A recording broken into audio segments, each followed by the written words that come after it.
बोलो श्री कृष्ण भगवान की जय। पाठ पूजा चैनल में आज हम सत्यभामा के घमंड की कथा सुनेंगे। एक बार सत्यभामा को यह भ्रम हो गया कि वे भगवान श्री कृष्ण की सबसे प्रिय और श्रेष्ठ पत्नी हैं। वे यह मानने लगी कि उनका सौंदर्य, धन और श्रेष्ठता अन्य सभी पत्नियों से अधिक है।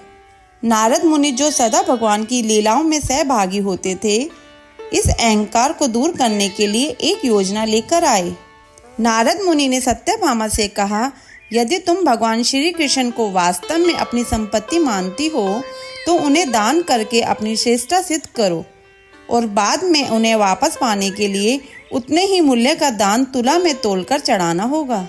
सत्यभामा ने अपनी श्रेष्ठता साबित करने के लिए यह चुनौती स्वीकार कर ली। एक बार कृष्ण के जन्मदिवस के अवसर पर सत्यभामा ने सोचा कि वो सबको दिखाएगी कि वो कृष्ण को कितना प्यार करती थी।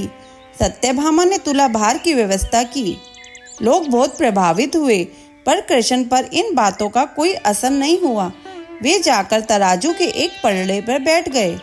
सत्यभामा जानती थी कि उनका वजन लगभग कितना है और उसने उतना सोना तैयार ही रखा था, पर जब उसने सब सोना दूसरे पल्ले पर रखा तो कांटा जरा भी नहीं हिला। कृष्ण का पल्लड़ा थोड़ा सा भी ऊपर नहीं हुआ। तो इस बार श्री कृष्ण अपना वजन बढ़ाकर तराजू में बैठ गए। सत्यभामा ने उतना सोना दूसरे पल्ले पर रख दिया था जितना उसके हिसाब से कृष्ण के वजन के बराबर था, पर कुछ हुआ ही नहीं।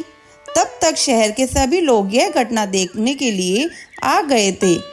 तब उसने अपने नौकरों से वो सभी गहने मंगवाए जो उसके पास थे। एक के बाद एक वो गहने डालती जा रही थी और सोच रही थी कि काम हो जाएगा, पर कुछ नहीं हुआ। तब उसने वो सब कुछ भी रख दिया जो उसके पास था, पर पल्लड़ा जरा भी नहीं हिला। वो रोने लगी क्योंकि यह सब उसके लिए बहुत शर्मजनक था। सारा शहर देख रहा था और उसके पास पर्याप्त सोना नहीं था। वो जो हमेशा अपनी संपत्ति के बारे में इतनी घमंडी थी, उसके पास पर्याप्त सोना नहीं था और उसे समझ में नहीं आ रहा था कि वो क्या करे। तब उसने रुक्मणी की ओर देखा, जिससे वो बहुत जलती थी और हमेशा परेशान रहती थी। उसने रुक्मणी से पूछा, अब मैं क्या करूं, क्योंकि यह बात सिर्फ मेरे लिए ही नहीं पर तुम्हारे और हम सब के लिए बहुत ही शर्मजनक है। मैं क्या करूं? तब रुक्मणी बाहर गई और तुलसी के पौधे के 3 पत्ते उठा लाई। जैसे ही तुलसी के वे पत्ते उसने तराजू के दूसरे पल्ले पर रखे, कृष्ण का पल्लड़ा तुरंत ही ऊपर आ गया। यह घटना सत्यभामा के लिए एक बड़ा सबक थी।